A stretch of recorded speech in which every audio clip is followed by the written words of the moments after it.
Doctor B R. Ambedkar ಅವರು ಗೌತಮ ಬುದ್ಧನ ಬಗ್ಗೆ ಅವರ ದೃಷ್ಟಿಯಲ್ಲಿ ಯಾವ ರೀತಿ ಗೌತಮ ಬುದ್ಧ ಅವರು ಇದ್ರು ಅನ್ನೋದನ್ನ ಅವ್ರದ್ದೇ ಆದಂತಹ ರೀತಿಯಲ್ಲಿ ಹೇಳ್ತಾ ಹೋಗ್ತಾರೆ. ಅದಕ್ಕೆ ಒಂದು ಪ್ರಸಂಗವನ್ನ ನಾನು ನಿಮಗೆ ತಿಳಿಸ್ತಾ ಹೋಗ್ತೀನಿ, ಸಂದರ್ಭ ಸನ್ನಿವೇಶವನ್ನ.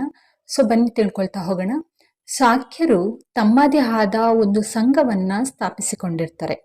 20 ವರ್ಷಗಳನ್ನ ದಾಟಿದ ಪ್ರತಿಯೊಬ್ಬ ಶಾಕ್ಯ ಯುವಕನು ಈ ಸಂಘದಲ್ಲಿ ದೀಕ್ಷೆ ಪಡೆದು ಅದರ ಸದಸ್ಯನಾಗಿರ್ಬೇಕಾಗತ್ತೆ. ಸಿದ್ಧಾರ್ಥ ಗೌತಮನಿಗೆ 20 ವರ್ಷ ತುಂಬಿರುತ್ತೆ. ಆವಾಗ ಅವನು ಆ ಸಂಘವನ್ನ ಸೇರಿ ಅದರ ಸದಸ್ಯತ್ವವನ್ನ ಪಡೆಯಲು ಅದು ಸೂಕ್ತವಾದ ಕಾಲವಾಗಿರುತ್ತೆ.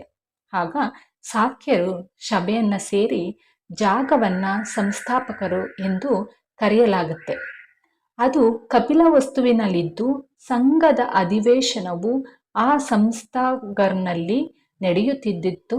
ಈ ಸಂದರ್ಭದಲ್ಲಿ ಸಿದ್ಧಾರ್ಥನಿಗೆ ಸಂಘದ ಸದಸ್ಯನಾಗಿ ದೀಕ್ಷೆ ನೀಡಲು ಸಂಘ ಅಧಿವೇಶನವನ್ನ ಕರೆಯುವಂತೆ ಪುರೋಹಿತರನ್ನ ಶುದ್ಧೋಧನನು ಕೇಳಿಕೊಡ್ತಾರೆ. ಶುದ್ಧೋಧನ ಕೇಳ್ಕೊಂಡಂತಹ ಸಂದರ್ಭದಲ್ಲಿ ಅದರಂತೆ ಕಪಿಲವಸ್ತುವಿನ ಸಂಸ್ಥಾಗರ್ನಲ್ಲಿ ಶಾಕ್ಯರ ಸಂಘದ ಸಭೆ ಸೇರ್ತಾರೆ. ಸಭೆಯನ್ನ ಸೇರಿ ಸಂಘದ ಸಮ್ಮೇಳನದಲ್ಲಿ ಸಿದ್ಧಾರ್ಥನನ್ನ ಸಂಘದ ಸದಸ್ಯನನ್ನಾಗಿ ಸ್ವೀಕರಿಸಲು ಪುರೋಹಿತರು ಸೂಚಿಸ್ತಾರೆ. ಆವಾಗ ಶಾಕ್ಯ ಸೇನಾಪತಿಯು ತನ್ನ ಆಸನದಿಂದ ಮೇಲೆದ್ದು ಸಂಘವನ್ನ ಉದ್ದೇಶಿಸಿ ಈ ರೀತಿ ಹೇಳ್ತಾರೆ. ಏನಂದ್ರೆ ಅದು ಶಾಕ್ಯ ವಂಶದ ಶುದ್ಧೋಧನನ ಕುಟುಂಬದಲ್ಲಿ ಜನಿಸಿದಂತಹ ಸಿದ್ಧಾರ್ಥ ಗೌತಮನು ಈ ಸಂಘದ ಸದಸ್ಯನಾಗಲು ಬಯಸಿದ್ದಾರೆ. ಅವರಿಗೆ 20 ವರ್ಷ ವಯಸ್ಸು ತುಂಬಿದ್ದು ಸಂಘದ ಸದಸ್ಯನಾಗಲು ಎಲ್ಲ ರೀತಿಯಲ್ಲಿಯೂ ಅರ್ಹನಾಗಿದ್ದಾನೆ. ಆದ್ದರಿಂದ ತಾವು ಆತನನ್ನ ಸಂಘದ ಸದಸ್ಯನಾಗಿ ಸ್ವೀಕರಿಸಬೇಕೆಂದು ನಾನು ಸೂಚಿಸುತ್ತೇನೆ ಎಂದು ಶಾಕ್ಯ ವಂಶದ ಶುದ್ಧೋಧನ ಶಾಕ್ಯ ಸೇನಾಪತಿ ಹೇಳ್ತಾರೆ. ಇದನ್ನ ವಿರೋಧಿಸುವವರು ಕೂಡ ಯಾರಾದರೂ ಇದ್ದರೆ ಮಾತಾಡ್ಬೋದು ಎಂದು ಹೇಳ್ತಾರೆ. ಇದನ್ನ ವಿರೋಧಿಸಿ ಯಾರೂ ಮಾತನಾಡಲಿಲ್ಲ. ಸೇನಾಪತಿಯು 2ನೇ ಸಾರಿ ಕೇಳ್ತಾರೆ, ಇದನ್ನ ವಿರೋಧಿಸುವವರು ಯಾರಾದರೂ ಇದ್ದರೆ ಮಾತಾಡಬಹುದು ಎಂದು ಶಾಕ್ಯ ಸೇನಾಪತಿ ಹೇಳ್ತಾರೆ. ಸಭೆಯನ್ನ ವಿರೋಧಿಸಿ ಯಾರೂ ಮಾತನಾಡಲಿಲ್ಲ. ಮತ್ತೆ ಸೇನಾಪತಿಯು 3ನೇ ಸಾರಿ ಕೇಳ್ತಾರೆ, ಇದನ್ನ ವಿರೋಧಿಸುವವರು ಯಾರಾದರೂ ಇದ್ದರೆ ಮಾತನಾಡಬಹುದು ಎಂದು ಕೇಳ್ತಾರೆ. ಆಗ 3ನೇ ಸಾರಿಯೂ ಯಾರಿಂದಲೂ ವಿರೋಧ ಬರದಿಲ್ಲ. ಆಗ ಶಾಕ್ಯರ ಸಂಘದ ಕಾರ್ಯವಿಧಾನದ ಪ್ರಕಾರ ಯಾವುದೇ ಸೂಚನೆಯೂ ಮಂಡನೆಯಾಗದೆ ಅದನ್ನ ಕುರಿತು ಚರ್ಚೆ ನಡೆಯುವಂತಿರಲಿಲ್ಲ ಮತ್ತು 3 ಸಾರಿಯೂ ಒಪ್ಪಿಗೆ ಪಡೆಯದೆ ಅದು ಅಂಗೀಕಾರವಾಗುವಂತಿರಲಿಲ್ಲ. ಹಾಗಾಗಿ ಸೇನಾಪತಿಯಿಂದ ಬಂದ ಸೂಚನೆಯು ಯಾವ ವಿರೋಧವೂ ಇಲ್ಲದೆ 3 ಸಾರಿ ಒಪ್ಪಿಗೆ ಪಡೆದಿದ್ದರಿಂದ ಸಿದ್ಧಾರ್ಥನು ವಿದ್ಯುಕ್ತನಾಗಿ ಶಾಕ್ಯ ಸಂಘದ ಸದಸ್ಯನಾಗ್ತಾರೆ ಎಂದು ಪ್ರಕಟಿಸಲಾಗುತ್ತೆ. ಆ ನಂತರ ಶಾಕ್ಯರ ಪುರೋಹಿತರು ಎದ್ದು ನಿಂತು ಸಿದ್ಧಾರ್ಥನನ್ನ ಎದ್ದು ನಿಲ್ಲುವಂತೆ ಸೂಚಿಸ್ತಾರೆ. ಅವರು ಸಿದ್ಧಾರ್ಥನನ್ನ ಕುರಿತು, ನಿನ್ನನ್ನು ಈ ಸಂಘದ ಸದಸ್ಯನನ್ನಾಗಿ ಮಾಡಿ ಈ ಸಂಘದ ನಿನ್ನನ್ನು ಗೌರವಿಸಿದೆ ಎಂಬುದನ್ನು ನೀನು ಮನಗಂಡಿದ್ದೀಯಾ ಎಂದನು.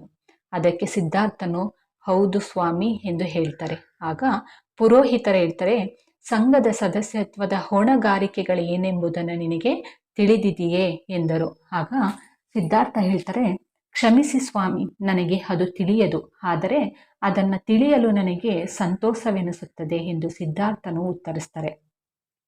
ಸಂಘದ ಸದಸ್ಯನಾಗಿ ನಿನ್ನ ಕರ್ತವ್ಯಗಳೇನೆಂಬುದನ್ನ ಮೊದಲು ನಿನಗೆ ಹೇಳುವೆ ಎಂದು ಪುರೋಹಿತನು ಅವುಗಳನ್ನು ಒಂದೊಂದಾಗಿ ವಿವರಿಸತೊಡಗ್ತಾರೆ. ಅದು ಏನಂದ್ರೆ, ಮೊದಲನೇದು ಶಾಕ್ಯರ ಹಿತದೃಷ್ಟಿಯನ್ನ ತನ್ನ ತನು ಮನಧನದ ಮೂಲಕ ಮಾಡಬೇಕು ಅನ್ನೋದನ್ನ ಹೇಳ್ತಾರೆ.